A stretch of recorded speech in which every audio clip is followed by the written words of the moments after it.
सबसे पहले जब आपके बच्चे छोटे छोटे हों तो उनको सिखाओ कि मंदिर में कैसे जाना चाहिए, उन्हें सिखाओ कथा में कैसे जाना चाहिए।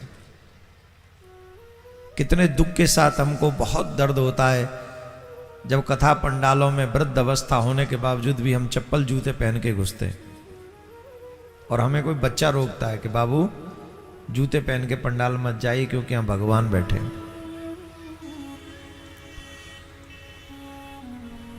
ये दुर्भाग्य है। इतना कष्ट होता है कि हम अपने धर्म को कितना जान पाए आज तक और जीवन बीत गया।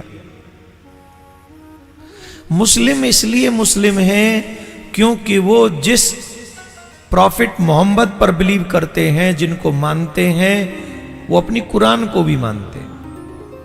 मुस्लिम कौन है? जो प्रॉफिट को मानते हैं और प्रॉफिट को जानते हैं। मुस्लिम कौन है? जो कुरान को जानते हैं और कुरान को मानते हैं, वो मुस्लिम है। जो प्रॉफिट को मानेगा नहीं, उनके बताए रास्ते पे चलेगा नहीं, वो मुस्लिम नहीं है। जो कुरान को नहीं मानेगा, नहीं चलेगा, वो मुस्लिम नहीं है। वैसे ही क्रिश्चियन जो बाइबल को नहीं मानेगा, जो जीसस को नहीं मानेगा, वो क्रिश्चियन नहीं है। अगर तुम्हें क्रिश्चियन धर्म अपनाना है तो तुम्हें जीसस को मानना पड़ेगा, तुम्हें बाइबल को मानना पड़ेगा। ये हिंदू धर्म का दुर्भाग्य ही है। जो राम को मानते वो भी हिंदू, जो राम को नहीं मानते वो भी हिंदू। ये हमारा दुर्भाग्य है। जब पेपर में कहीं लिखा जाएगा तो हम लिखेंगे हिंदू, और हमें ये बोलने में शर्म नहीं आती कि I don't believe in God. ना हमें रामायण में इंटरेस्ट है, ना हमें गीता में इंटरेस्ट है, ना हमें भागवत में इंटरेस्ट है, न वेदों में इंटरेस्ट है, न राम में, न कृष्ण में, किसी में इंटरेस्ट नहीं है। बस हिंदू है तो है। ये दुर्भाग्य है हम लोगों का। अगर हिंदू बनना है तो राम के साथ साथ रामायण में के भी बिलीव करना पड़ेगा, उनके बताए हुए मार्ग को चलना पड़ेगा। वो अपना सर कटवा सकते हैं लेकिन दाढ़ी नहीं कटवाते।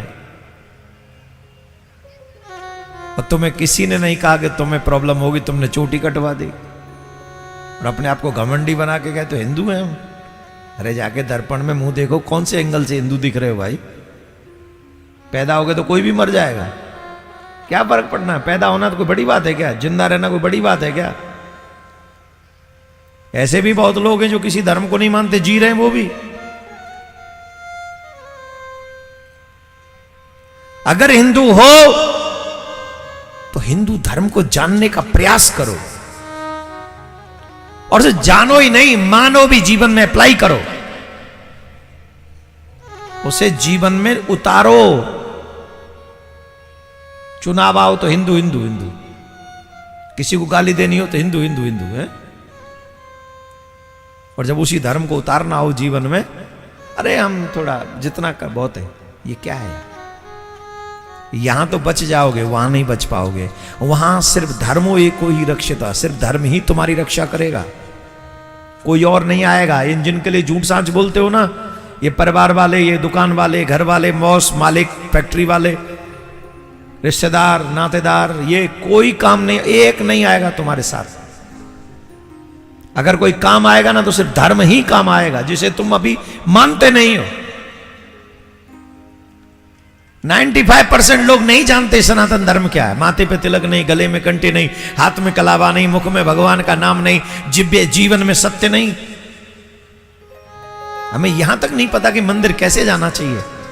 मंदिर के पीछे जाके गाड़ी लगाते हैं हम, आशा ये करते भगवान हमसे मिलने आ जाए, हमें न जाना पड़े। ये ठीक नहीं है, न तुम्हारे लिए ठीक है, न आने वाली पीढ़ी के लिए ठीक है। अभी भी आप लोग कथा में आए हैं तो जो गांव के लोग हैं ना, बोले कथा शुरू हो गई है, बोले अब चलते हैं, चलो। महाराज जाके बैठ गए, अब आ जाएंगे हम। तुम्हारे घर में कोई विधायक आए तो पहले वो बैठेगा कि तुम बैठोगे पहले घर में? बोलो। तुम घर पहले पहुंचोगे, विधायक पहुंचेगा, जल्दी बताओ जल्दी। क्यों? क्योंकि उससे काम करवाना है।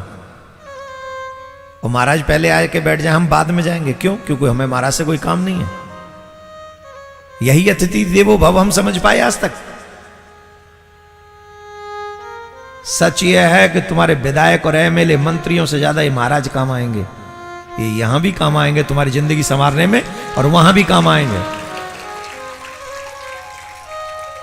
तुम्हारे माँ बाप के बाद अगर किसी का सम्मान होना चाहिए, हालांकि माँ बाप से भी पहले हम कहेंगे अध्यात्म में तो, पर फिर भी अपने संसारिक जीवन में माँ बाप को रखो, लेकिन उसके बाद अगर सबसे पहला सम्मान हो तो भागवत व्यासपीठ को होना चाहिए, सबसे बड़ा सम्मान। और इस पे कोई भी हो सकता है। अभी मैं बैठा हूं, अब मेरे बाद कोई और भी बैठेगा, आगे कभी कथा होंगी फिर आएंगे, उससे पहले आप बैठे हुए होने चाहिए यहां पे। लेकिन आज मैं चौथे दिन बता के कर भी क्या लूंगा तुम्हारा? तुम्हारे माँ बाप ने सिखाया तब नहीं सीखे, तुम्हारे टीचर्स ने सिखाया तब नहीं सीखे, तो मेरी क्या औकात है जो मैं तुम्हें सिखाने का प्रयास करूंगा तुम सीख जाओगे? ये तो मेरी ही मूर्खता है कि मैं ऐसा सोचूं कि मैं बोलूंगा तो तुम सीखोगे।